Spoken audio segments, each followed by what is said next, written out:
এখন যা ওয়েদার চলছে, এই ওয়েদারে কিন্তু জোরে হোক বা টিপটিপ করে বৃষ্টি পড়েই যাচ্ছে, রোদের দেখা নেই।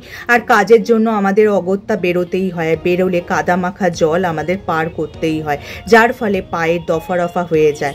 এই সময় বর্ষাকালে বিশেষ করে দেখবে অনেকেই রাবারের জুতো পরে থাকে। চেষ্টা করবে পা ঢাকা জুতো পরার, তাহলে কিন্তু পায়ে যে ফাঙ্গাল ইনফেকশন, এক্সিমা বা র্যাশের মতো সমস্যা কম হবে।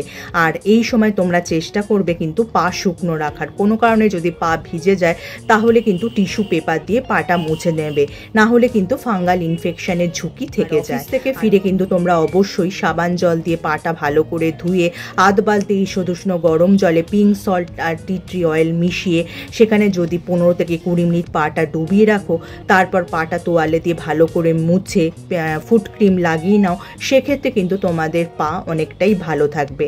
আর যদি তোমাদের পায়ে ক্ষত থাকে সেক্ষেত্রে কিন্তু তোমরা কাদা জল একদমই মারাবে না, বা ফাঙ্গাল ইনফেকশনের ঝুঁকি থেকে যাবে।